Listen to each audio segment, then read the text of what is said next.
J'invite Xavier Niel pour parler d'intelligence artificielle. Et premier barreau. C'est-à-dire qu'il y a 3 mois, j'étais un extraterrestre, sauf que tu te dis, et moi, comment je vais faire pour m'en sortir? On va dire, on va disparaître. On ne va pas disparaître. Rien ne remplacera jamais l'humain. Vous êtes, depuis 2 ans, le bâtonnier du barreau de Paris. Le barreau de Paris, c'est 34 000 avocats, 75 000 avocats en France. Qu'est-ce que vous voyez pour les prochaines années comme impact sur les métiers et même peut-être sur le droit lui-même, la profession d'avocat dans les années à venir, qui ne disparaîtra pas mais qui va être profondément transformée comme en fait tous les métiers du monde quasiment. Bonjour Maître Hoffman, vous êtes depuis 2 ans le bâtonnier du barreau de Paris en visite à Barcelone et vous avez accédé au barreau, à la présidence au bâtonnat, dans une période qui est à la fois très excitante et un peu terrifiante par certains aspects, puisque votre élection a correspondu à l'arrivée de l'IA massivement. Et avec un peu de recul maintenant, comment est-ce que vous avez vécu et est-ce que vous avez déjà eu des effets dans votre profession de l'arrivée de l'intelligence artificielle? Alors, d'abord, je suis très heureux d'être dans votre émission à Barcelone. Dans le cadre de ma campagne pour le bâtonnat, j'ai visité beaucoup de cabinets. Barreau de Paris, c'est 34 000 avocats, 75 000 avocats en France. Et j'ai vu des très gros cabinets anglo-saxons qui investissaient dans leur IA maison, et donc en circuit fermé. Sauf que tu te dis, et moi, comment je vais faire pour m'en sortir? Après mon élection, à titre personnel, j'ai des clients qui m'ont challengé en me disant, Pierre, voilà, je fais de la propriété intellectuelle, une mise en demeure, c'est toi qui l'as fait ou c'est moi, et ils m'ont envoyé sur ChatGPT des choses qu'ils avaient créées eux-mêmes ou fabriquées. Et là, tu te dis, voilà, il y a un truc. y a une alerte. Ouais. Soit je me mets en colère, ou soit tu te dis, il y a un sujet. Puis, j'ai des enfants en bas âge qui, toute la journée, sont sur ChatGPT. Donc, je voyais aussi, et à l'heure où le monde entier parlait de l'IA, et les avocats, on faisait des colloques sur l'IA, ça va changer. Mais il y a un moment, moi, j'ai dit, il faut qu'on passe la seconde. Et j'ai toujours dit que je ne serais pas le bâtonnier des colloques. Je vous donne un exemple. J'invitais à la maison du barreau, c'est notre auditorium, je ne sais pas, réforme des baux commerciaux, il y avait 10 personnes qui se déplaçaient. Un autre chose sur en droit du travail, 15 personnes. Si je dis ça, c'est qu'à l'heure de... les jeunes veulent plus se déplacer, les gens veulent plus aller, ils veulent faire des visios. Et puis, au mois de mai dernier, j'invite Xavier Niel pour parler d'intelligence artificielle. Là, j'ai 500 personnes. Ouais. Elle dit, Pierre, je peux venir, je peux avoir une place. On va voir, on va te trouver. Et à ce moment précis, tu sens qu'il y a quelque chose, il faut que tu fasses. Et moi, j'ai toujours été très positif. D'ailleurs, ce sont les mots de Xavier Niel. Dans un avion, il y a toujours un pilote dans l'avion, bien qu'il y ait des pilotes automatiques. Mais il va falloir utiliser l'outil.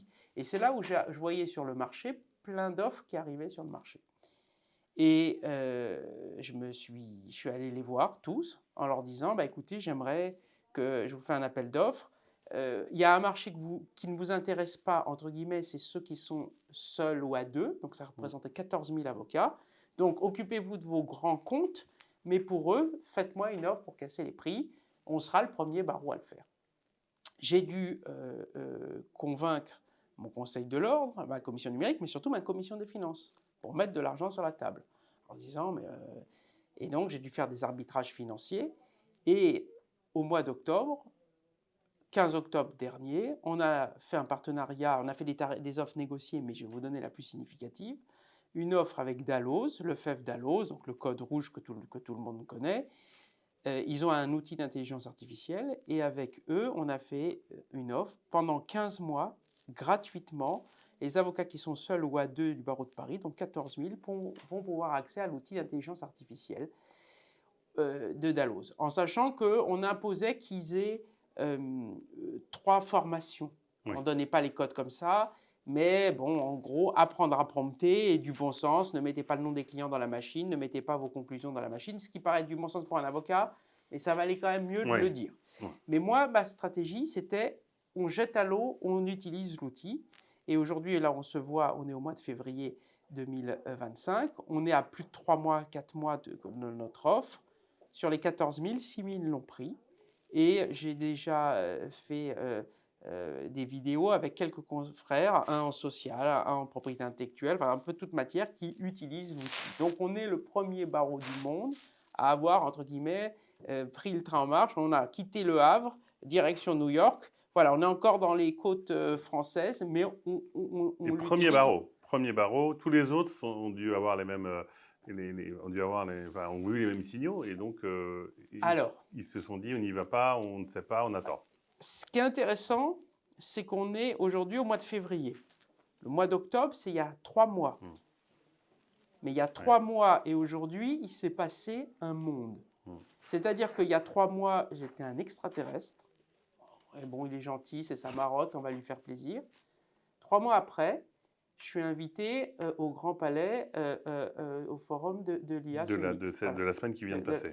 Et donc, je me suis retrouvé le premier, seul bâtonnier entouré de Xavier Niel, du patron de Google.